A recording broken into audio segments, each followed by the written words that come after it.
ॐ अज्ञानतिमिरान्धस्य ज्ञानाञ्जनशलाकया चक्षुरुन्मीलितं येन तस्मै श्रीगुरुवे नमः। श्रीचैतन्यमनोभीष्टं स्थापितं येन भूतले स्वयं रूपकदा मह्यं ददाति स्वपदान्तिकं। वन्देऽहं श्रीगुरुं श्रीयुतपदकमलं श्रीगुरुन् वैष्णवांश्च श्रीरूपं साग्रजातं सहगण रघुनाथान्वितं तं सजीवं साद्वैतं सावधूतं परिजनसहितं कृष्णचैतन्यदेवं श्रीराधाकृष्णपादान् सगणललिता श्रीविशाखान्वितांश्च। हे कृष्ण करुणा सिन्धु दीनबन्धु जगत्पते गोपेश गोपिकान्त राधाकान्त नमोऽस्तुते।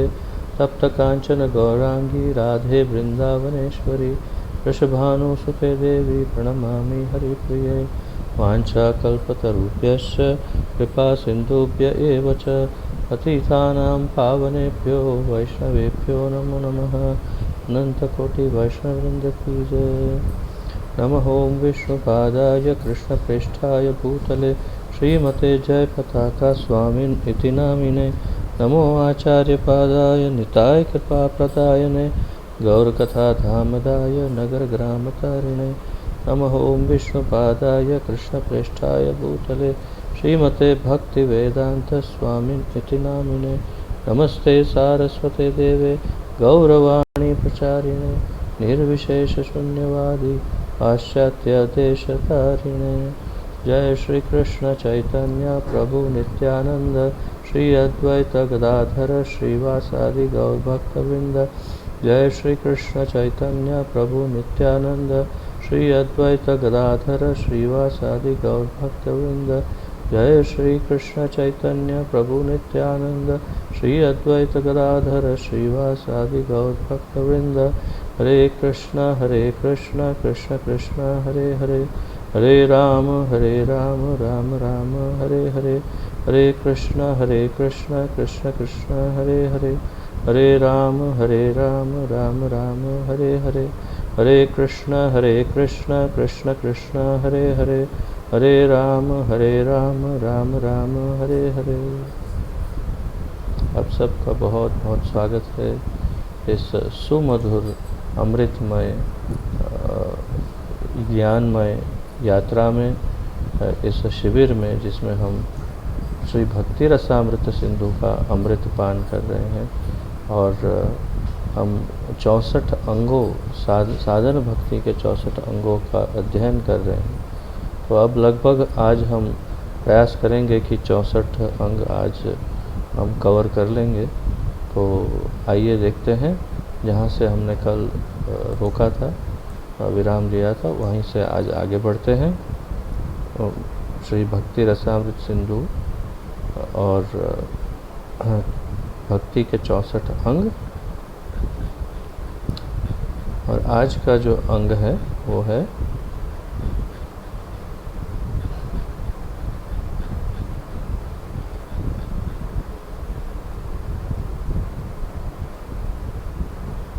भक्तों के मध्य। 61वां अंग है ये, 61। भक्तों के मध्य श्रीमद् भागवत का पाठ एवं आस्वादन। भक्तों के मध्य श्रीमद् भागवत का पाठ एवं आस्वादन, ये है आज का शीर्षक। और संस्कृत में श्रील रूप गोस्वामी से कहते हैं श्री भागवतार्थ आस्वादो। श्री भागवतार्थास्वादो। इसे संधि विग्रह करेंगे तो श्री भागवत अर्थ आस्वादो। श्री भागवत अर्थ आस्वादो।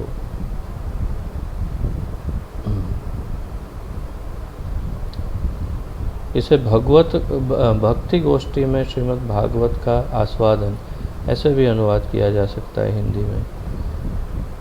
तो आइए पढ़ना आरंभ करते हैं। श्रीमद् भागवत वैदिक ज्ञान रूपी कल्प वृक्ष का परिपक्व अमृत फल है। तो श्रीमद् भागवत वैदिक ज्ञान रूपी कल्प वृक्ष का परिपक्व अमृत फल है। ये जैसे ही ये वाक्य पढ़ते हैं तुरंत एक श्लोक मन में स्फुरित होता है। जिन्होंने बहुत सारे लेक्चर सुने हैं, बहुत पठन किया है, उन लोगों को तुरंत, विशेष रूप से भागवतम जिन्होंने पढ़ा है और प्रभुपाद जी के पुस्तक और लेक्चरों का श्रवण किया है, पठन किया है, तो उन्हें ये तुरंत स्मरण हो जाएगा श्लोक। तो ये श्रीमद् भागवत का श्लोक है जिसके अंदर बताया गया है, निगम कल्पतरोर गलितम फलम शुक मुखाद अमृत द्रव संयुतम पिबत भागवताम रसम आलयम मुहुर अहो रसिका भुवि भावुकाः। तो निगम कल्पतरोर गलितम फलम, ये इतना सुंदर श्लोक है कि जो कंठस्थ करना चाहते हैं, जो श्लोक कंठस्थ करने के रसिक हैं, वो ये श्लोक अवश्य कंठस्थ कर ले। बहुत ही सुंदर श्लोक है ये। निगम अर्थात वैदिक साहित्य, कल्पतरु अर्थात कि जो कल्प वृक्ष होता है, इच्छा पूरी करने वाला, गलितम पूर्णतः रूप से परिपक्व, पूर्ण परिपक्व जिसे कहते हैं, गलितम फलम, पूरी तरह से परिपक्व फल। और फिर शुक मुखाद अमृत द्रव संयुतम। तो इसके सार में यदि देखते हैं तो यदि कोई आम का वृक्ष हो और उसके अंदर बहुत ही सुंदर एक सुमधुर आम हो, बहुत ही मीठा आम हो, और आप कल्पना कीजिए कि सबसे मीठा, सबसे अच्छा परिपक्व आम हो, तो यहाँ परिपक्वता को बताया है गलितम फलम, अर्थात पूरा परिपक्व फल है। उसमें यदि एक तोता बैठ जाए और तोता उसको यदि चोंच मारे और उसको थोड़ा खा ले, तो आपको आश्चर्य होगा, ऐसे लगेगा कि जूठा हो गया, परंतु ये एक प्रकृति का नियम है, विलक्षण नियम है कि जैसे ही एक तोता किसी फल को खाता है तो उस फल की मिठास बहुत अधिक बढ़ जाती है। आश्चर्यचकित। तो यहाँ पर तो भाई जो सारे वेद, सारे शास्त्र हैं, उनका जो एक वृक्ष समझो और उसका एक परिपक्व फल समझो जो है श्रीमद् भागवत, और उस श्रीमद् भागवत का जो परिपक्व फल है, अर्थात सारे वेदों का परिपक्व फल श्रीमद् भागवत है, उस पर शुक तो तोता ही, परंतु कौन सा तोता? शुकदेव गोस्वामी, वो उन्हें चोंच से चख रहे हैं और फिर वही आस्वादन सबको करा रहे हैं। तो अपने उन्हीं मीठी चोंच से वे इस कथा को कह रहे हैं। तो परिपक्व तो क्या होगा? तो ये इतना अधिक मीठा हो जाएगा कि इससे क्या फल मिलेगा? पिबत भागवतम रसम आलयम मुहुर अहो रसिका भुवि भावुकाः। तो हे विज्ञ एवं भावुक जनों, विज्ञ अर्थात कि ज्ञानी और जो शास्त्रों का पठन पाठन करते हैं, उनको कह रहे हैं, वैदिक साहित्य रूपी कल्प वृक्ष के इस, और ये वृक्ष भी कौन सा है? कल्प वृक्ष है। क्यों? क्योंकि वैदिक साहित्यों से बना है। कि इस परिपक्व फल श्रीमद् भागवत को जरा चखो तो, इसे जरा चखो तो कैसे चखेंगे? यह श्री सुखदेव गोस्वामी के मुख से निसृत हुआ है। श्री सुखदेव गोस्वामी के अमृतमय मीठे मीठे सुमधुर मुखारविंद से ये उत्पन्न हो रहा है। अतएव यह और भी अधिक रुचिकर हो गया है। अतः ये और भी अधिक रुचिकर हो गया। यद्यपि इसका अमृत रस मुक्त जीवों समेत समस्त जनों के लिए पहले से आस्वाद्य था। परंतु यहाँ पर एक और बात कही कि पहले से ये जो भागवत है वो तो पहले से ये आस्वाद्य था ही, क्योंकि ये तो परिपक्व फल है ही, परंतु यहाँ पर ये और ज़्यादा मीठा लग रहा है। क्यों? क्योंकि वही पहले का ही पका हुआ मीठा अच्छा फल अब एक तोते ने उसे चख लिया है, तो ये अत्यंत मीठा हो चुका है। अर्थात कि एक बहुत ही शुद्ध भक्त के मुखारविंद से जब भगवान की वाणी सुनते हैं तो वो अत्यंत सुमधुर और सुफल देने वाली हो जाती है।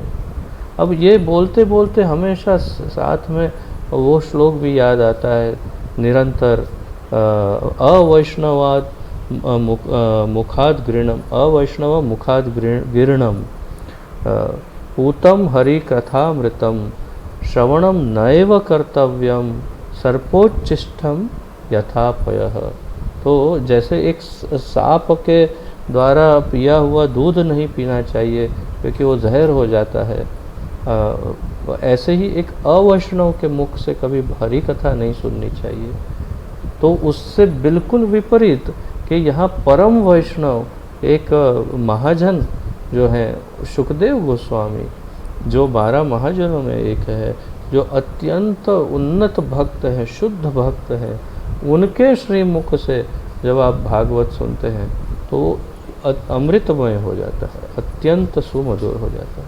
तो ये बहुत अच्छी तरह से इस श्लोक में समझाया है इसका महत्व।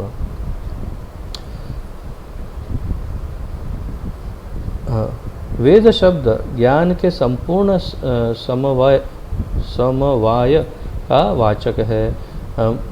मानव समाज के लिए जिस भी ज्ञान की अपेक्षा है वह सब श्रीमद् भागवत में पूर्ण रूप से प्राप्त है। वैदिक शास्त्रों में समाज शास्त्र, राजनीति, आयुर्वेद, धनुर्वेद आदि ज्ञान के अनेक वर्ग हैं। ज्ञान के इन सभी वर्गों का वेदों में सांगोपांग प्रतिपादन हुआ है। वेदों में ये सारे विषय बहुत ही अच्छी तरह से कवर किए हुए हैं।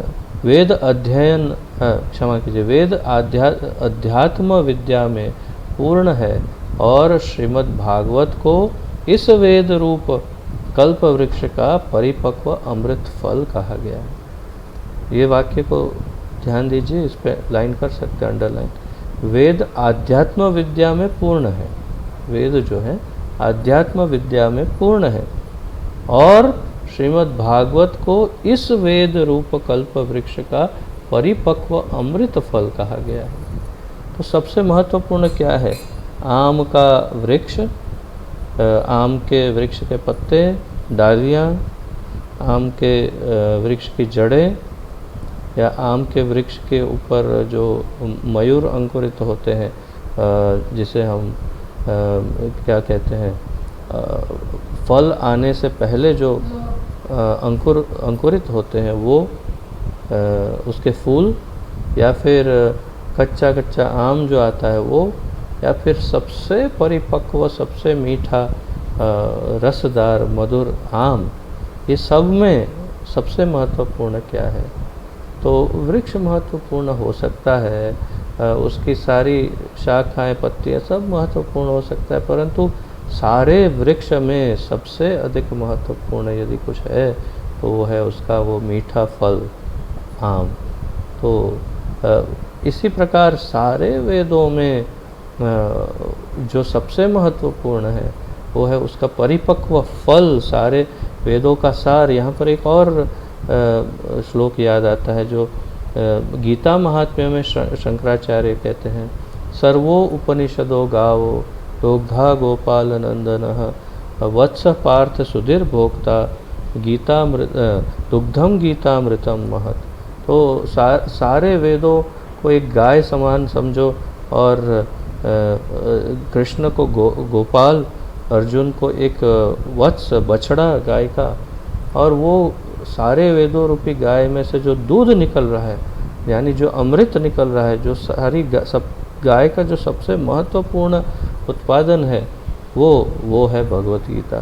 तो इसी प्रकार सारे वेदों का जो सार है वो है ये श्रीमद् भागवतम। जो सबसे मीठा फल है पूरे वृक्ष का। किसी भी वृक्ष की महिमा उसके फलों से ही होती है। किसी भी वृक्ष की महिमा उसके फलों से ही होती है। श्रील प्रभुपाद ने कुछ श्लोक ऐसे हैं जो उन्होंने बहुत बार पुनरावर्तन किया अपने लेक्चरों में, अपनी पुस्तकों में। तो इसमें से ये एक वे हमेशा उपयोग में लेते थे। इसे हमेशा कहते थे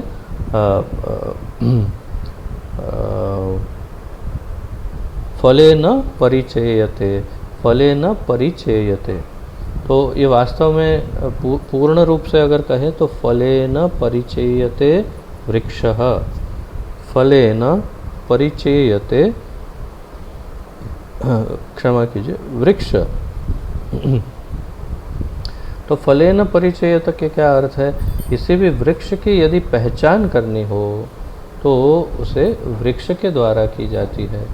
अगर वृक्ष की पहचान होती है तो करनी हो तो फल से होती। कैसे? तो अगर आपके कोई निष्णांत हो, विशेषज्ञ हो, तो वो आसानी से कर सकते हैं।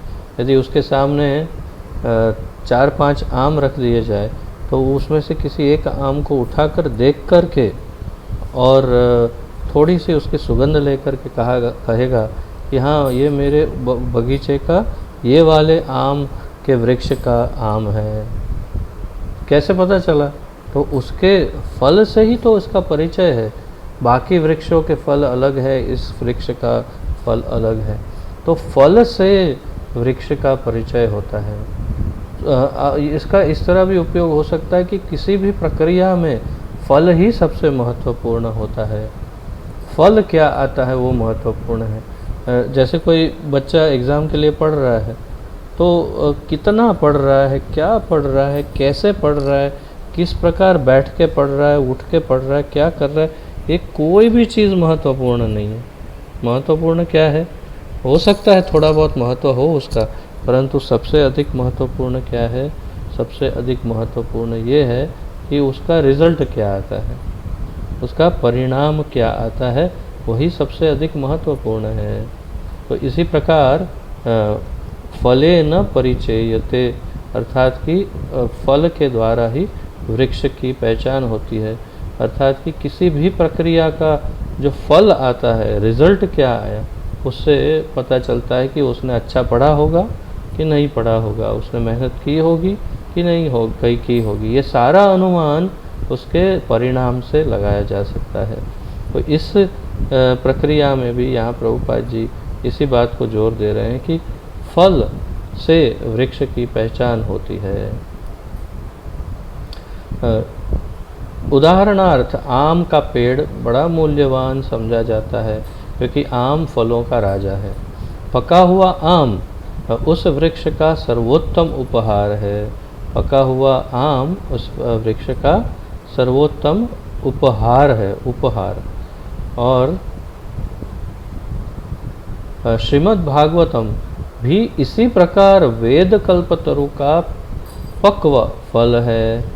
जैसे तोते की चोंच से कटा हुआ फल अधिक मधुर हो जाता है, वैसे ही सुखदेव गोस्वामी के दिव्य मुखारविंद से गाई हुई श्रीमद् भागवत कथा भी अधिक रसमयी हो गई है।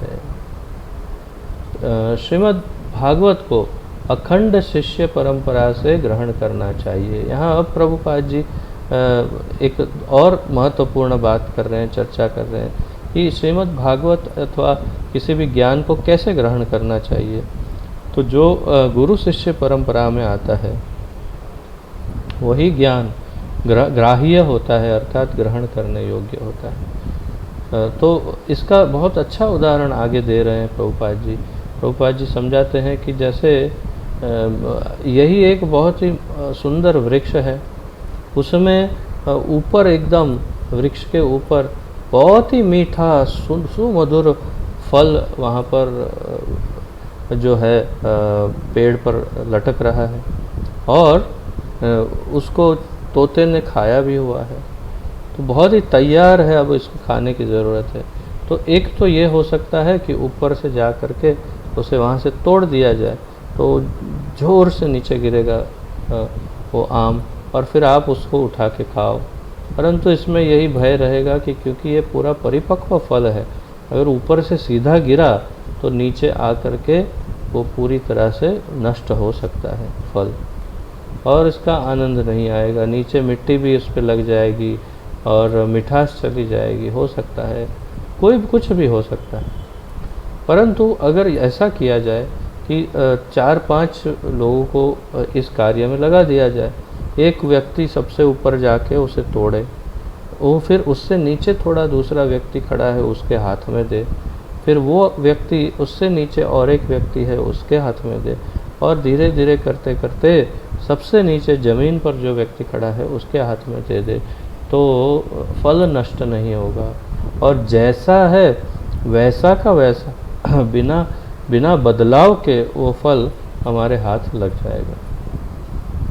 प्रभुपाद जी यही गुरु शिष्य परंपरा का महत्व समझा रहे हैं कि गुरु शिष्य परंपरा बिल्कुल उसी प्रकार है कि भगवान ने जो ज्ञान ब्रह्मदेव को दिया, उन्होंने नारद मुनि को दिया, उन्होंने वेद व्यास जी को दिया, वेद व्यास जी ने यही सुखदेव गोस्वामी को भी दिया यही ज्ञान। सुखदेव गोस्वामी अब ये ज्ञान श्रीमद् भागवत के माध्यम से परीक्षित राजा को दे रहे हैं। फिर ये क्योंकि ये लिखा भी गया है और फिर अब ये पूरे संसार में बट रहा है। या फिर अगर उस प्रकार गुरु शिष्य परंपरा देखें तो मध्वाचार्य, माधवेंद्रपुरी, ईश्वरपुरी और हमारे सारे ये गोस्वामी और श्रील प्रभुपाद जी और हमारे गुरु गण और फिर हम सब, तो ये गुरु शिष्य परंपरा में फल एक के हाथ से दूसरे को दिया जा रहा है, और इसीलिए ये फल नष्ट नहीं हुआ, और इसीलिए ये इतना ही मीठा है जितना कि वृक्ष से तोड़ा गया। तो ये सबसे महत्वपूर्ण बात है। देखिए कैसे समझाते हैं प्रभुपाद जी। पेड़ पर चढ़े मनुष्यों द्वारा एक शाखा से दूसरी शाखा पर क्रम से उतरकर भूमि पर गिरा हुआ पक्व फल नष्ट नहीं होता। परंपरा से ग्रहण करने पर श्रीमद् भागवत भी अखंड अविकृत रहती है। भगवत गीता में उल्लेख है कि दिव्य ज्ञान परंपरा से ही हो सकता है। एवं परंपरा प्राप्तम इमं राजर्षयो विदुः स काले नेह महता योगो नष्ट परंतप है। ये भी भगवत गीता में कहा गया एवं परंपरा प्राप्तम। तो इसी की यहाँ बात कर रहे हैं प्रभुपाद जी। शास्त्र के यथार्थ प्रयोजन को जानने वाले प्रामाणिक आचार्य ही ज्ञान का संचार कर सकते हैं। शास्त्र के यथार्थ प्रयोजन को जानने वाले प्रामाणिक आचार्य ही ज्ञान का संचार कर सकते हैं। इसे अंडरलाइन कर सकते हैं आप कि प्रामाणिक आचार्य होना चाहिए, तो ही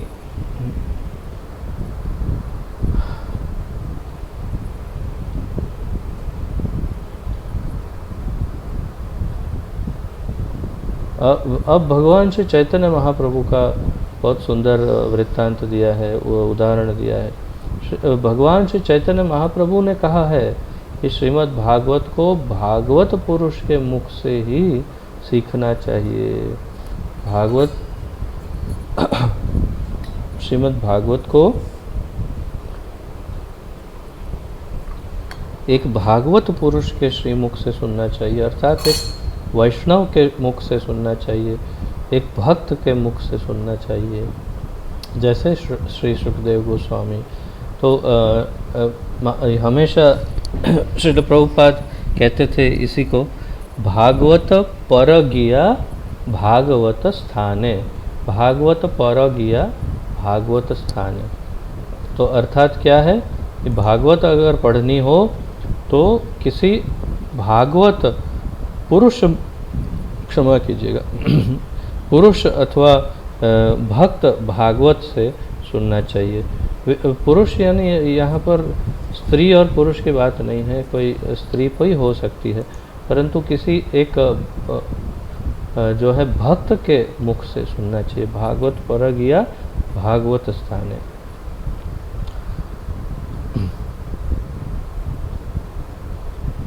भागवत का अर्थ है भगवान का, भगवान का। भागवत का अर्थ है भगवान का, अर्थात भगवान का वर्णन।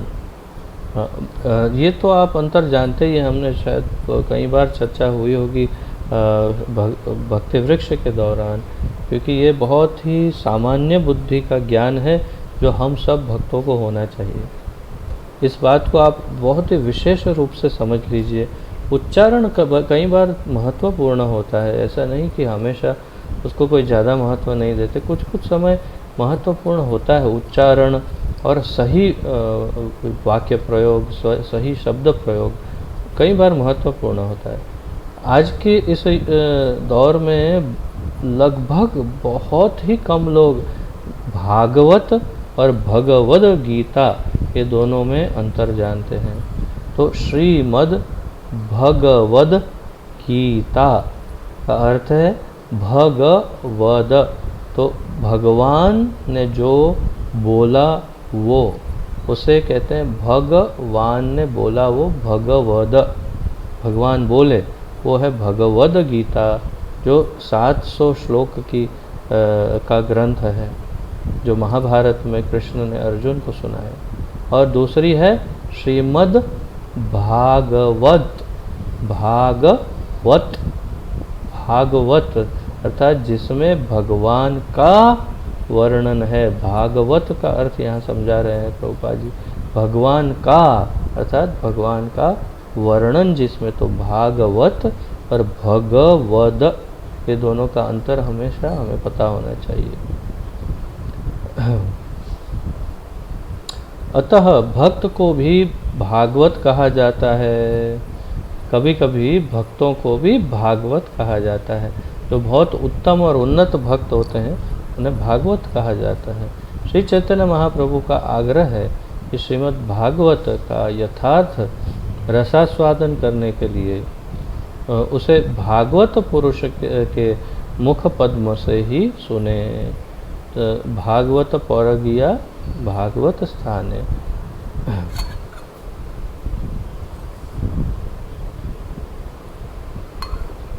श्रीमद् भागवत को तो वास्तव में जीवन मुक्तों के लिए भी आस्वाद्य है। जो मुक्त हो चुके हैं ऐसे जीवों के लिए भी ये तो बड़ा आस्वाद्य है।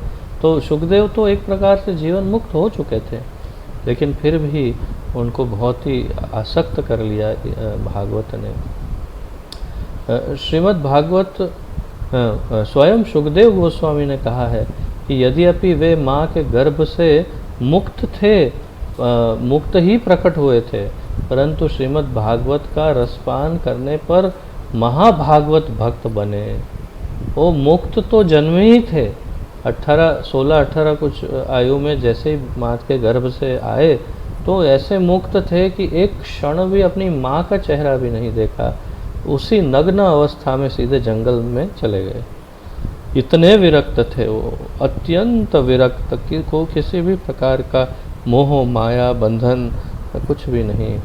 परंतु ऐसे सुखदेव गोस्वामी को भक्त बनाने के लिए भगवान का उनके पिता जी श्री बादरायण श्री भगवान श्री वेद व्यास ने एक युक्ति उन्होंने का अमलीकरण किया। उन्होंने क्या किया कि उन्होंने सोचा अगर सुखदेव को वापस लाना है तो एक उपाय है, जब वो भगवान के गुणों का वर्णन सुनेगा तो ये निर्गुण जो व्यक्ति है वो अचानक गुणों से आकर्षित हो जाएगा। वो अभी निर्गुण है, वो निराकार या क्या कहते हैं उसे, मायावाद जिसे कहते हैं। बस वास्तव में मायावाद नहीं कह सकते क्योंकि वे बहुत ही मुक्त थे जीव, परंतु निर्विशेषवाद अवश्य कह सकते हैं एक प्रकार से। तो वे जीवन मुक्त थे, निर्गुणात्मक भगवान का जो अंग है उससे आकर्षित थे।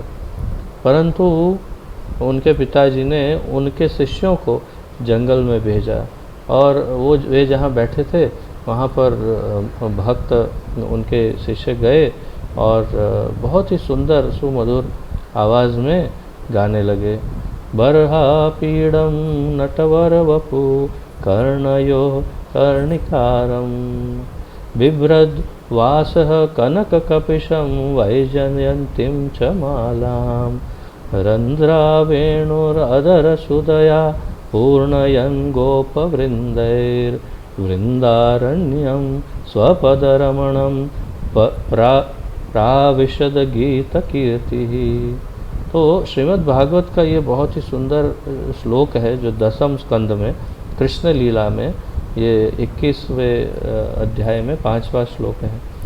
अपने सिर पर मोर पंख का आभूषण, अपने कानों में नील कर्णिका फूल, स्वर्ण जैसा चमचमाता पीला वस्त्र अर्थात पीताम्बर तथा वैजयंती माला धारण किए भगवान कृष्ण ने सर्वश्रेष्ठ नर्तक का दिव्य रूप प्रदर्शित किया। सर्वश्रेष्ठ नर्तक का करते हुए वृंदावन में के वन में प्रवेश करके अपने पद चिन्हों से इसे रमणीक बना दिया।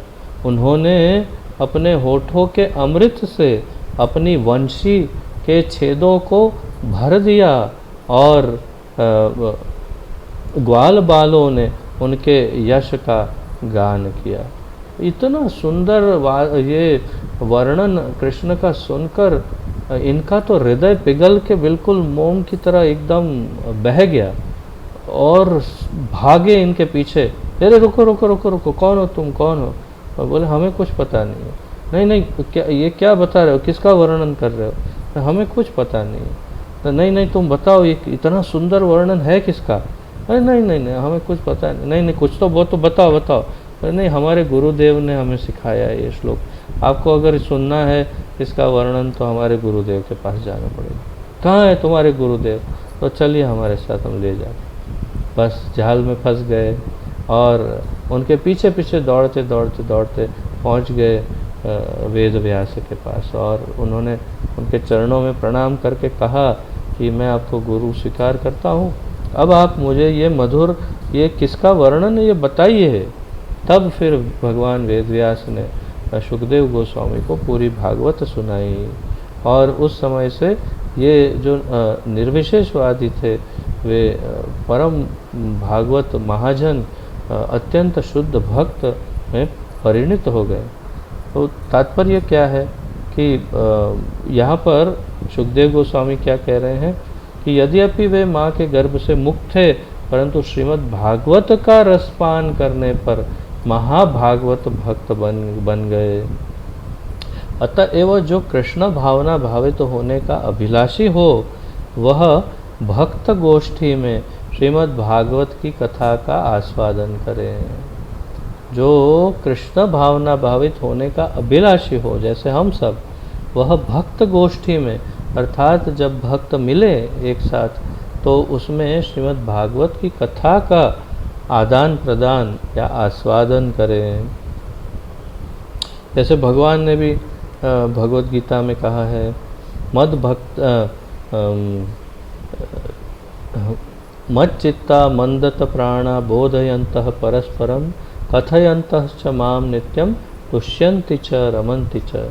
मच्चित्ता मद्दत प्राणाः अर्थात कि मेरे हमेशा मेरे चित्त को मेरे अंदर रमाने वाले अर्थात मेरे भक्त, मेरे प्राण के समान, या तो मैं जिनका प्राण हूँ ऐसे भक्त क्या करते हैं जब मिलते हैं तब बोधयन्तः परस्परम एक दूसरे को मेरी कथा बताते हैं अर्थात भागवत के बारे में बताते हैं, मेरी लीला बताते हैं, श्रीमद् भगवत गीता की चर्चा करते हैं। कथयन्तश्च माम नित्यम मेरी ही कथा करते हैं भागवत कथा और तुष्यन्ति च रमन्ति च अर्थात आनंद आनंद और उत्साह से उल्लास से बहुत आनंद लूटते हैं और रमण करते हैं मेरी कथाओं में। तो ये भगवान ने भी यही वर्णन किया। यहाँ सुखदेव गोस्वामी वही कह रहे हैं, हमारे आचार्य भी वही कह रहे हैं, श्री प्रभुपाद कह रहे हैं, रूप गोस्वामी कह रहे हैं, सब कह रहे हैं कि अगर भक्त मिलें तो केवल भागवत की ही चर्चा करें और कुछ न करें। श्रीमद् भागवत के 2:1-9 में सुखदेव गोस्वामी कहते हैं, दूसरे स्कंद के पहले अध्याय का 9वां श्लोक। इसमें सुखदेव गोस्वामी कहते हैं कि वे निर्विशेष ब्रह्म में अत्यंत निष्ठ थे, परंतु पिता व्यासदेव के मुख से जब उन्होंने श्री भगवान की दिव्य लीला कथा सुनी तो श्रीमद् भागवत में अतिशय अनुरक्त हो गए।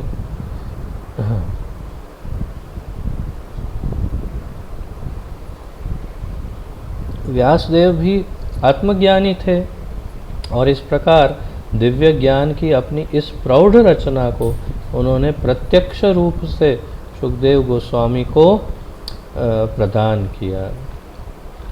तो यह भी बहुत अच्छा श्लोक है, आप चाहो तो इसका भी अध्ययन कर सकते हैं। परिनिष्ठितो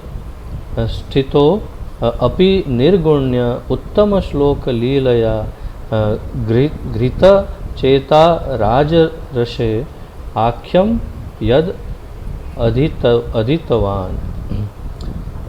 हे राजर्षि, मैं दृढ़तापूर्वक आध्यात्म में पूर्ण रूप से स्थित था, तथापि मैं उन भगवान की लीलाओं के वर्णन के प्रति आकृष्ट हुआ जिनका वर्णन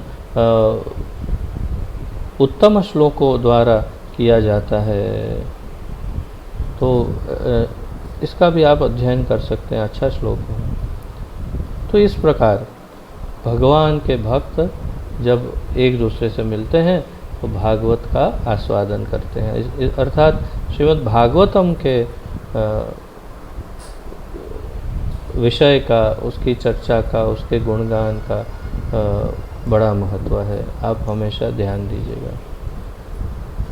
तो अब अगला टॉपिक, अंग जो है 62वां अंग, शुद्ध भक्तों का संग। शुद्ध भक्तों का संग ये शीर्षक है। और संस्कृत में रूप गोस्वामी कहते हैं, सजातीयाशय स्निग्ध श्री भगवत भक्त संगो। सजातीयाशय स्निग्ध श्री भगवत भक्त संगो। बहुत विशेष इन्होंने वर्णन किया है इस विषय का। वे कहते हैं सजातीया सह शय, क्षमा कीजिए, सजातीया शय। तो यहाँ पर आचार्य का मत है कि सजातीया का अर्थ एक प्रकार से ये तो है ही कि पुरुष पुरुष से या माता माता से, परंतु दूसरा ये भी अर्थ है विशेष रूप से कि एक प्रकार के मनोभाव वाले, अर्थात कि भक्तों के साथ, अर्थात केवल भक्तों के साथ ही संग किया जाए, अन्य किसी से संग न हो। तो स जाति या शय स्निग्ध, स्निग्ध कई अर्थ हो सकते हैं, परंतु एक है बहुत ही कोमल जो होता है, अथवा बहुत ही क्या कहते हैं, इंग्लिश में कहते हैं स्मूथ, अथवा बहुत ही आनंददायक, बहुत ही सरल, उसे स्निग्ध कहते हैं। उदाहरण दूं तो मक्खन बहुत स्निग्ध होता है, मक्खन। तो स्निग्ध श्री भगवद भक्त संगो, तो भगवान के भक्तों का संग बड़ा मधुर, बड़ा स्निग्ध और सजातीय संग करना चाहिए। अब पढ़ते हैं। शुद्ध भक्तों की गोष्ठी में श्रीमद् भागवत की वार्ता का महात्म्य शौनक मुनि ने नैमिषारण्य की सभा में सूत गोस्वामी के सामने अभिव्यक्त किया है।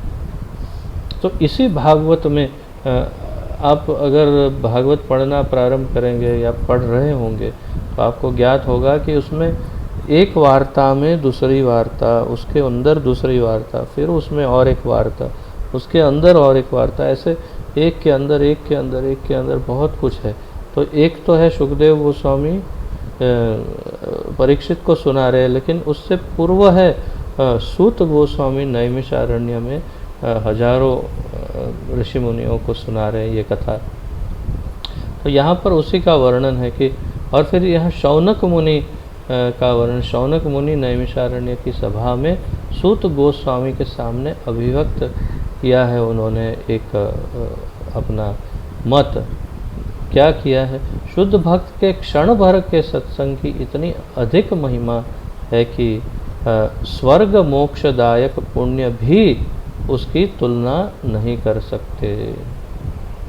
स्वर्ग मोक्षदायक भाव यह है कि श्रीमद् भागवत के अनुरागी जन किसी प्रकार का स्वर्ग अथवा निर्विशेषवादियों द्वारा चिर अभिलाषित मुक्ति नहीं चाहते।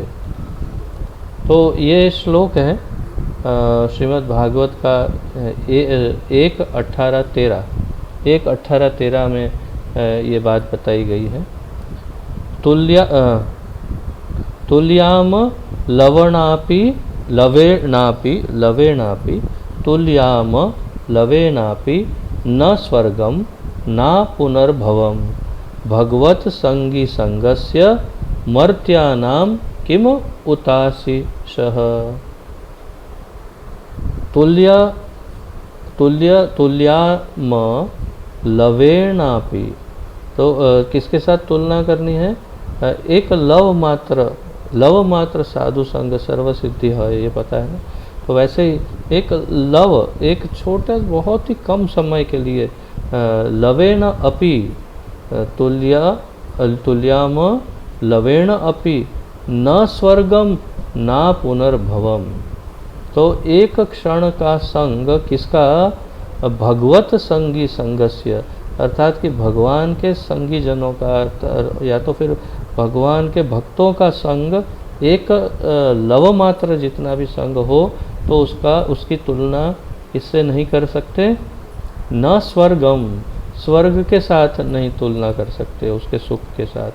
न पुनर्भवम, अर्थात कि मोक्ष के साथ भी उसकी तुलना नहीं की जा सकती। अर्थात मोक्ष से भी परे हैं भगवान के भक्त का संग।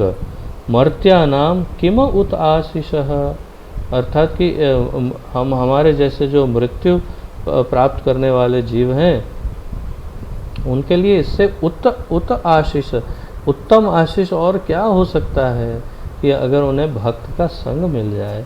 तो हम लोग कितने अत्यंत भाग्यशाली हैं। आप कल्पना कीजिए कि हम एक दूसरे को संग दे रहे हैं और हमें और उन्नत भक्तों का संग मिल रहा है।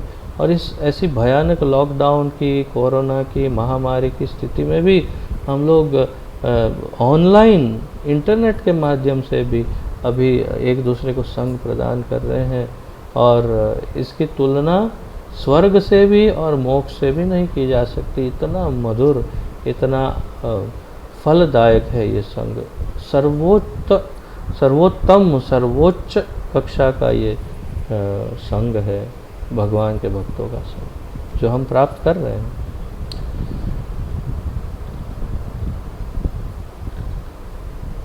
अस्तु, शुद्ध भक्त के सत्संग के दिव्य महात्म्य के सामने कोई भी प्राकृत सुख की तुलना नहीं हो सकती। हरि भक्ति सुधोदय में प्रहलाद महाराज और उनके पिता हिरण्यकशिपु में एक संवाद है। वहाँ हिरण्यकशिपु प्रहलाद से कहते हैं, हे वत्स, संग की बड़ी महिमा है। मनुष्य जिसका संग करता है मणि के समान वह उसके गुणों को धारण कर लेता है। तो आपको आश्चर्य होगा, परंतु जब भागवत पढ़ेंगे तो ये पढ़ के सुन के बहुत ही आश्चर्यचकित होंगे कि जब हिरण्याक्ष का वध होता है तो हिरण्यकशिपु अपने परिवार को, अपनी भाभी और बाकी के जो परिजन हैं, माता आदि जो विलाप कर रहे हैं भाई के मरण पर, तो उनको आत्मा की आध्यात्मिक फिलॉसफी समझाता है हिरण्यकशिपु। बहुत ही ज्ञानी है, वेदों का ज्ञाता है, जैसे रावण वैसे हिरण्यकशिपु। और आत्मा क्या है, शरीर कैसे बदलती है, ये सारा ज्ञान हिरण्यकशिपु अपने परिवार जनों को देते हैं। तो इसी प्रकार यहाँ भी वो अपने बेटे से कहते हैं, हे वत्स, संग की बड़ी महिमा है। मनुष्य जिसका संग करता है, मणि के समान वह उसके गुण को धारण कर लेता है। तो ये बात बिल्कुल सच है कि जिसका संग हम करते हैं, आज वैसे श्रीमद् क्षमा कीजिए, भक्ति वृक्ष में आज वैसा ही एक विषय चर्चित होने वाला है आगे, कि जिसका संग करेंगे वैसा ही प्रभाव होगा। तो अगर फूलों का संग करते हैं तो फूलों की सुगंध हम में बस जाती है, उस प्रकार तो जिसका संग करते हैं आप। मुझे अच्छे से स्मरण है कि वृंदावन मंदिर में एक भक्त हैं, वो बहुत ही महंगे परफ्यूम्स के शौकीन हैं। तो वे बहुत ही उत्तम अत्तर जो है अपने शरीर पर धारण करते हैं। तो जब भी मिलते हैं तो बड़े प्रेम से आलिंगन करते हैं, और फिर बाद में क्या होता है, उस पूरे दिन तक मेरे शरीर से उनके परफ्यूम की सुगंध आती रहती है, क्योंकि उनसे आलिंगन किया तो उनका परफ्यूम मेरे कपड़ों में भी चिपक जाता है। तो तात्पर्य क्या है कि संग जो है उसका रंग लग ही जाता है। तो हमें किसका संग करना चाहिए, ये बहुत बड़ा महत्वपूर्ण है। कई बार दोष में भी संग दोष हो सकता है। व्यक्ति स्वयं दोषी ना हो, उसने कोई गलत कार्य ना किया हो, परंतु उसके मित्र, परम मित्र या निकटतम संबंधी यदि दोषी हो तो उसे भी संग दोष लगता है। तो इसे अंग्रेजी में कहते हैं गिल्टी बाय एसोसिएशन, अर्थात कि संग दोष। तो केवल संग किया तो उसका दोष भी लगता है। तो ये भी संभव है, इसलिए संग किसका करना वो सोच समझ के करना चाहिए।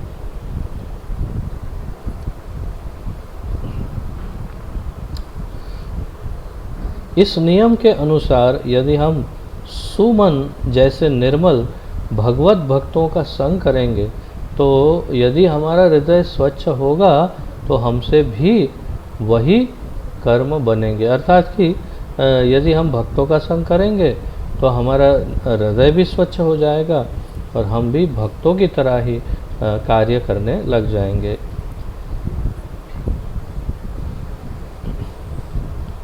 एक संदर्भ में एक अन्य दृष्टांत यह है, यदि मनुष्य समर्थ है और स्त्री भी ऋग्ण है नहीं है, तो दोनों के संग से गर्भाधान हो जाएगा। इसी प्रकार यदि आध्यात्म विद्या के दाता और ग्राहक दोनों सच्चे अधिकारी हैं तो अच्छा परिणाम होगा। इसी प्रकार यदि आध्यात्म विद्या के दाता गुरु और ग्राहक दोनों सच्चे अधिकारी हैं तो अच्छा परिणाम होगा। तो संग बहुत ही महत्वपूर्ण है। तो ये भी उसमें बड़ा महत्वपूर्ण है। साधु संग सर्वशास्त्र कहे, लव मात्र साधु संग सर्व सिद्धि है। तो सभी शास्त्र क्या कहते हैं, साधु संग करो, साधु संग करो, साधु संग करो, अर्थात कि वैष्णवों का संग करो। और होता क्या है परिणाम, लव मात्र साधु संग सर्व सिद्धि है। तो अगर एक क्षण मात्र का भी साधु संग किया है तो सब सिद्धि प्राप्त हो सकती है अपने आप ही। इतनी शक्तिशाली होती है साधु के संग की महिमा। इसमें एक बहुत सुंदर कथा थी, अब मुझे किसी कारणवश विस्मृति हो गई उस कथा की, थोड़ा थोड़ा अंश याद आ रहा है, कुछ अनंत शेष का और ऐसा कुछ था कथा, कुछ बहुत सुंदर ऐसी ही संग की ही कथा थी, जिसमें संग के प्रभाव का वर्णन था। अब विस्मृति हो गई, वो बहुत अच्छी कथा थी, इसमें उपयुक्त थी। खैर, तो अब 62वां अंग, और वो है भगवान, क्षमा कीजिए 63, 63 नंबर का अंग है भगवन नाम का कीर्तन। भगवन नाम का कीर्तन।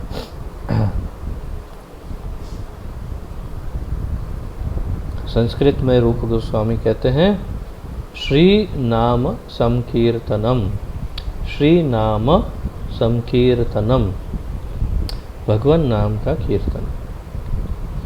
तो श्रीमद् भागवत के 2.1.11 में कहा गया है, 2.1.11 नंबर का जो श्लोक है श्रीमद् भागवतम 2.1.11, एतान निर्विद्यमानानाम इच्छताम अकुतो भयम योगिनाम नृप निर्णीताम हरेर नामानुकीर्तनम योगिनाम नृप निर्णीतम हरेर नामानुकीर्तनम। अर्थ क्या है? यहाँ प्रभुपाद जी जो अर्थ समझा रहे हैं उसे देखते हैं। 2.1.11 में हरे कृष्ण कृष्ण कृष्ण हरे हरे, हरे राम राम राम हरे हरे। महामंत्र के कीर्तन की बड़ी महिमा है। सुखदेव गोस्वामी परीक्षित महाराज से कहते हैं, हे राजन, यदि हरे कृष्ण महामंत्र का कीर्तन में किसी का सहज अनुराग हो तो समझना चाहिए कि वह परम समसिद्धि को प्राप्त हो गया है। यदि ये बड़ा महत्वपूर्ण है, आप ध्यान से सुने। यदि हरे कृष्ण महामंत्र के कीर्तन में किसी का सहज अनुराग हो गया हो तो समझना चाहिए कि वह परम समसिद्धि को प्राप्त हो गया है।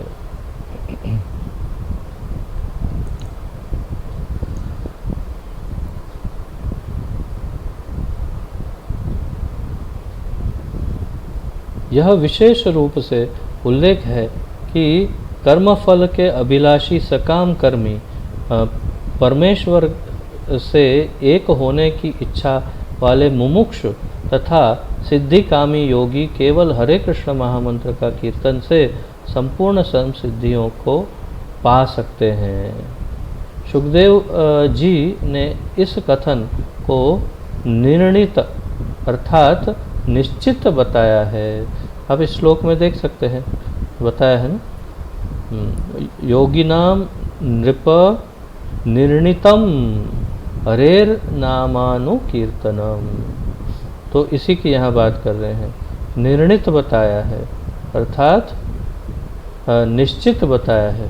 सुखदेव मुक्त पुरुष थे, वे ऐसे किसी मत को स्वीकार नहीं करते जो निर्णित सिद्ध न हुआ हो। उन्होंने इस निर्णय पर बल दिया है कि जो मनुष्य दृढ़ और स्थिरता से हरे कृष्ण महामंत्र का कीर्तन करने लगा है वह सकाम कर्म, मनोधर्म और ध्यान को लांघ चुका है, अर्थात उसे क्रॉस कर दिया है। किसको? सकाम कर्म को, मनोधर्म को और ध्यान योग, उससे क्रॉस कर दिया है जो हरे कृष्ण महामंत्र का कीर्तन करते हैं। आदि पुराण में श्री कृष्ण ने भी यही कहा है। वे अर्जुन से कहते हैं, हे अर्जुन, जो मेरे दिव्य नाम का गान करता है वह मेरे ही सानिध्य में रहता है। हे सखे, मैं सत्य कहता हूँ, वह मुझे खरीद लेता है। अरे ये बहुत ही उत्तम श्लोक है, इसे आप चाहो कंठस्थ कर सकते हो। बहुत ही अद्वितीय श्लोक है ये, आदि पुराण का श्लोक है। गीतवा च मम नामानि, जो मेरा नाम का कीर्तन करते, गीतवा गाता है, जो मेरे नाम का कीर्तन गाता है, विचरेण मम सन्निधौ इति ब्रवीमि ते सत्यम। मैं ये सत्य कह रहा हूँ अर्जुन तुमको। क्रीतो अहम तस्य चार्जुन। क्रीतो अहम अर्थात मैं उसके हाथों बिक जाता हूँ। अहम तस्य, मैं उसके हाथों बिक जाता हूँ। हे अर्जुन, गीतवा च मम नामानि। अब कितना सरल है, हम कीर्तन करते हैं और हमारे हाथ भगवान खरीद लिए गए हैं, बिक गए हैं। भगवान हमारे द्वारा हमारे सामने बिक चुके हैं, अर्थात कि अपना भगवत्ता को छोड़ दिया है। एक गुलाम की भांति पे हमारे पीछे पीछे लग जाते हैं। तो संकीर्तन का कितना महत्व है आप समझिए, बल्कि सबसे अधिक महत्वपूर्ण तो संकीर्तन ही है कलयुग में। पद्म पुराण में उल्लेख है, जिसने हजारों जन्मों तक भगवान वासुदेव की सेवा की है, उसी की जिह्वा पर हरे कृष्ण महामंत्र विराजता है। हजारों जन्मों तक भगवान वासुदेव की सेवा की हो, उसी की जिह्वा पर भगवान विराजते हैं। ये क्या श्लोक है? येन जन्म सहस्राणि वासुदेव देवो निसेवितः, अर्थात जिसने सेवा की है वासुदेव की, वासुदेवो निसेवितः, तन्मुखे हरिनामानि सदा तिष्ठन्ति भारत। उसके मुख पर हरि नाम सदा निवास करते हैं ओ अर्जुन। पद्म पुराण में और भी कहा गया है, भगवान के पावन नाम और स्वयं भगवान में कुछ भी भेद नहीं है, अतः भगवान नाम भगवान के समान ही पूर्ण, शुद्ध एवं नित्य मुक्त है। चैतन्य रस विग्रह कृष्ण नाम चिंतामणि स्वरूप है, वह कोई प्राकृत ध्वनि नहीं है और न विकारी है।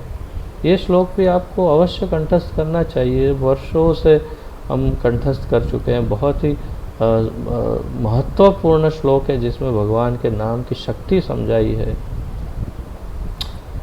इसे अवश्य कंठस्थ करना चाहिए। पद्म पुराण का श्लोक है, नाम चिंतामणि कृष्ण चैतन्य रस विग्रह पूर्ण शुद्धो नित्य मुक्तो अभिन्नत्वान् नाम नामिनो। नाम चिंतामणि कृष्ण, कृष्ण का नाम कैसा है? चिंतामणि, पारसमणि जैसा, छूता है सोना बना देता है वैसे। चैतन्य, चेतना से भरपूर है, चेतन है। रस विग्रह मतलब बहुत ही मधुर रस का पूरा मूर्तिमान स्वरूप है भगवान का नाम।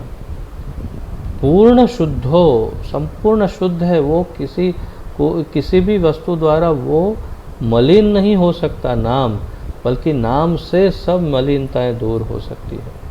किसी भी अवस्था में नाम लिया जा सकता है, इतना शुद्ध है, स्वयं शुद्ध है। पूर्ण शुद्धो नित्य मुक्तो, नित्य मुक्त है, वो किसी के अधीन नहीं है। जैसे भगवान किसी के अधीन नहीं है, संपूर्ण स्वतंत्र है, नित्य मुक्त है, वैसे ही भगवान का नाम भी नित्य मुक्त है। अभिन्नत्वान, अभिन्नत्वान नाम नामिनो, नाम और नामी में कोई भेद नहीं है, भिन्नता नहीं है। तो नाम कौन, नाम और नामी कौन? नामी कौन है? भगवान कृष्ण। और नाम क्या है? कृष्ण। तो भगवान कृष्ण और उनका नाम कृष्ण, ये दोनों में कोई अंतर नहीं है, दोनों एक ही है। जैसे ही आप कृष्ण कहते हैं, आपकी जिह्वा पर भगवान श्री कृष्ण नृत्य करने लगते हैं और आपको उनका तो तत्काल संग प्राप्त होता है। तो अभिन्नत्वान नाम, ये पद्म पुराण का श्लोक कंठस्थ करने योग्य है, बहुत अद्वितीय है।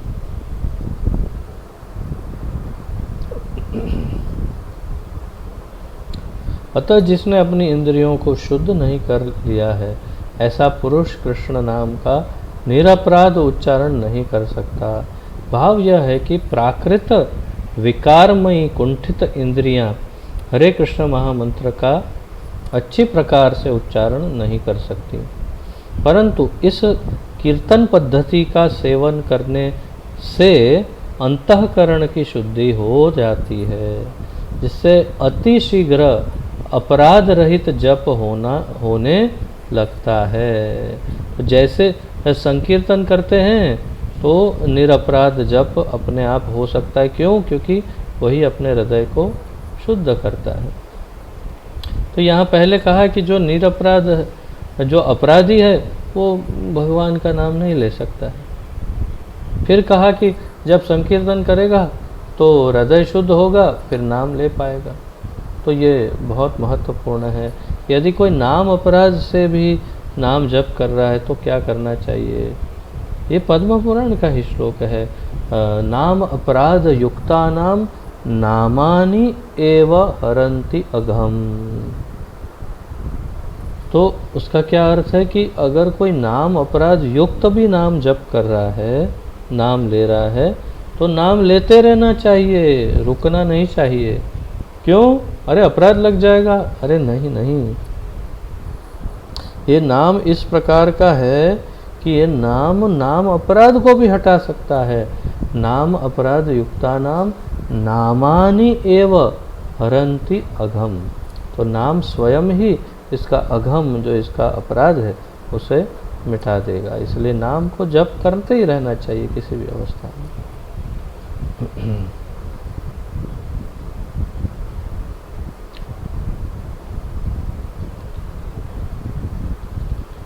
भगवान श्री चैतन्य महाप्रभु का आग्रह है कि मल से चित्त रूपी दर्पण को स्वच्छ करने के लिए सब लोग हरे कृष्ण महामंत्र का जप कीर्तन करें। हृदय शुद्धि हो जाने पर ही कृष्ण नाम की यथार्थ महिमा समझ में आती है।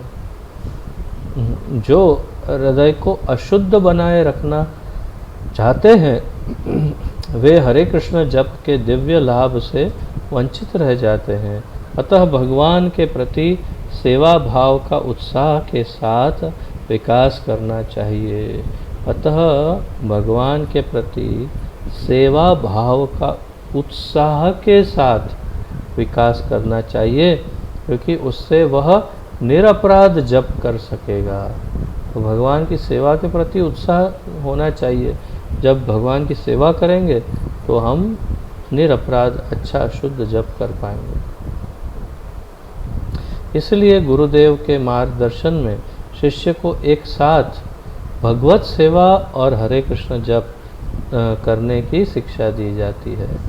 एक साथ सेवा भी करनी और जप भी करना, तब पूरी तरह से हृदय मार्जन हो जाएगा। हृदय में स्वरूपभूत रागानुगा सेवा भाव की उद्भावना होती ही है। वह महामंत्र कृष्ण नाम के दिव्य स्वरूप को जान जाता है। तो हमारे हृदय में तो होता ही है कृष्ण प्रेम सुसुप्त अवस्था में, और वो इस प्रकार जाग जाता है। अब बहुत ही एक छोटा सा विषय है, जल्दी से इसे चर्चा करके फिर विराम देते हैं। तो आज 64 समाप्त हो जाएंगे। अच्छा, ये इसमें और एक श्लोक है जो आखिर में ये जो समझाया, वो श्लोक तो बहुत महत्वपूर्ण है, जो आप सब लोगों ने कभी ना कभी शायद सुना ही होगा। अतः श्री कृष्ण नाम आदि न भवेद ग्राह्यम इंद्रिय सेवोन्मुखे ही जिह्वादौ स्वयं एव स्फुरत्यध। इसे भी अवश्य कंठस्थ करिए। बहुत उत्तम श्लोक है ये भी ये रूप गोस्वामी का दिया हुआ श्लोक है।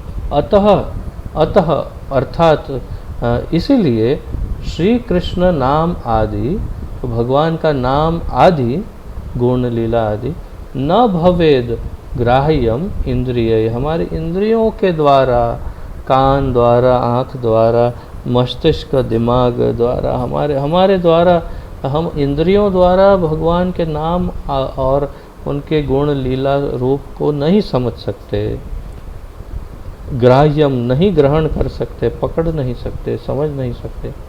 तो कैसे? सेवोन्मुखे ही, सेवा उन्मुखे ही जिह्वा दो। तो सेवा करके कैसे?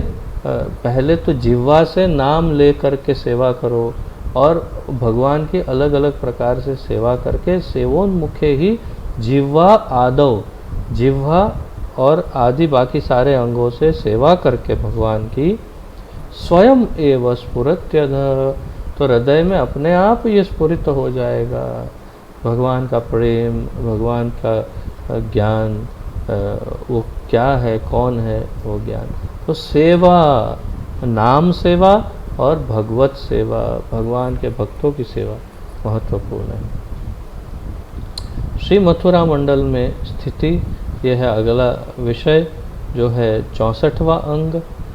श्री मथुरा मंडल में निवास, श्री मथुरा मंडल में निवास, जिसे संस्कृत में रूप गोस्वामी कहते हैं श्री मथुरा मंडले स्थिति ही, श्री मथुरा मंडले स्थिति ही। पद्म पुराण में मथुरा मंडल द्वारिका आदि में वास के संबंध में एक वाक्य है, अन्य तीर्थों की यात्रा का मुक्ति ही महाफल है, परंतु यह मुक्ति परम समसिद्धि नहीं है। मुक्त होने के बाद भगवत भक्ति के परायण होना है। ब्रह्मभूत हो जाने पर ही भक्ति योग की प्राप्ति होती है। अतः प्रेममयी भगवत भक्ति ही जीवन का परम लक्ष्य है। और क्षण भर के लिए भी मथुरावास अर्थात मथुरा मंडल का निवास, वृंदावन आदि, गिरिराज, राधा कुंड आदि, क्षण भर का मथुरा निवास करने वाले के लिए यह अत्यंत सुलभ होती है। क्या क्या सुलभ होती है? भक्ति योग की प्राप्ति। आगे कहा है, ऐसा कौन बुद्धिमान है जो मथुरा का सेवन नहीं करेगा? मथुरा सेवन अर्थात सेवा नहीं करेगा। मथुरा सकाम कर्मियों और परब्रह्म से एक हो जाने के अभिलाषी मुमुक्षों को सर्वाभिष्ट का दान करने वाली है। सकाम कर्मी जो है परब्रह्म में मानने वाले निराकार आदि, तो उनको भी वो सर्वाभिष्ट सिद्धि प्रदान करती है। इसलिए आप देखिए वृंदावन में जाएंगे तो इतने सारे मायावादियों के, निर्विशेषवादियों के इतने सारे वहाँ पर आश्रम हैं कि बता नहीं सकते, बहुत ज़्यादा है वहाँ पर आश्रम। तो वो क्यों रखे हैं? क्योंकि वहाँ पर उन्हें भी सिद्धि मिलेगी वृंदावन में, तो ऐसे लोगों को भी वृंदावन में, मथुरा में सिद्धि प्राप्त होती है।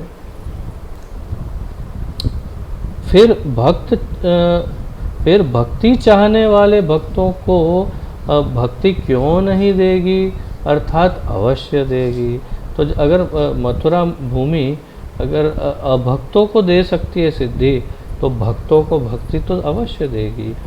वैदिक शास्त्रों में अन्यत्र कहा है, ये वास्तव में 3 श्लोक रूप गोस्वामी ने दिए हैं, ये तीनों श्लोक का यहाँ अनुवाद प्रभुपाद दे रहे हैं। अहो वैकुंठ से भी अतिशय महिमामयी यह मथुरा कितनी धन्य है। वैकुंठ से भी अतिशय महिमामयी यह मथुरा कितनी धन्य है। यहाँ एक दिन रहने से भी हृदय में कृष्ण भक्ति उदित हो जाती है। यहाँ एक दिन रहने वाले का भी हृदय में कृष्ण भक्ति का उदय हो जाता है।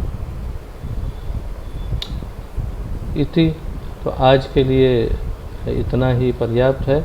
कल फिर 13वां अध्याय आरंभ करेंगे, भक्ति के 5 शक्तिशाली साधन।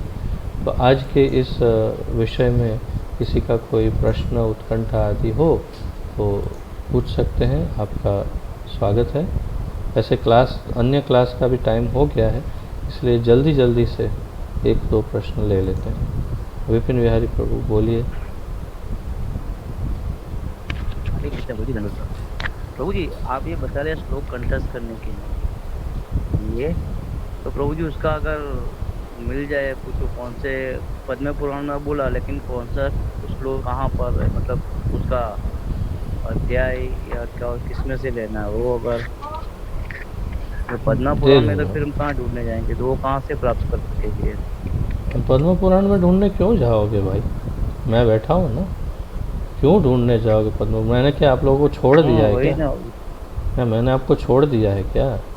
नहीं, ऐसी बात नहीं। आपको जैसे वो छोटे छोटे कुत्ते के पिल्ले होते हैं, उनके साथ खेलते हैं और फिर उनको छोड़ देते रोड पर, इस तरह से आपको छोड़ दिया है क्या? अब मुझी से पूछोगे ना, स्वाभाविक है। तो हम कहाँ ढूंढने जाएंगे, ये क्या प्रश्न है? आप ये कहिए कि प्रभु जी आप हमें बताइए और मैं आपको नहीं, बता दूंगा, है ना। प्रश्न कैसा गुरु से पूछना चाहिए वो भी ज्ञान होना चाहिए, कैसी भाषा में बात करनी है वो भी ज्ञान होना चाहिए। तो हम कहाँ ढूंढने जाएंगे, ये तो मैंने आपको छोड़ थोड़ी दिया है, अभी भी पकड़ के रखा है। इसलिए आप मुझे पूछिए कि हमें ये श्लोक कंठस्थ करना है और मैं आपको बता दूंगा कि ये श्लोक यहाँ पर है और आप कंठस्थ कर लेना। बहुत सरल है, ठीक है। और किसी का कोई प्रश्न आदि है? जी प्रभु जी।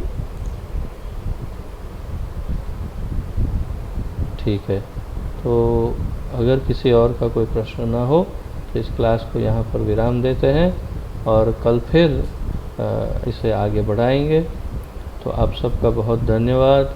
श्रील रूप गोस्वामी प्रभुपाद की जय। श्री भक्ति रसामृत सिंधु की जय। पतित पावन अभय चरणारविंद भक्ति वेदांत स्वामी श्रील प्रभुपाद की जय। पतित पावन गुरु महाराज की जय। आप सब भक्तों की जय हो। निताय गौर प्रेमानंदे। हरि हरि बोल। आप सबको दंडवत प्रणाम। हरे कृष्ण।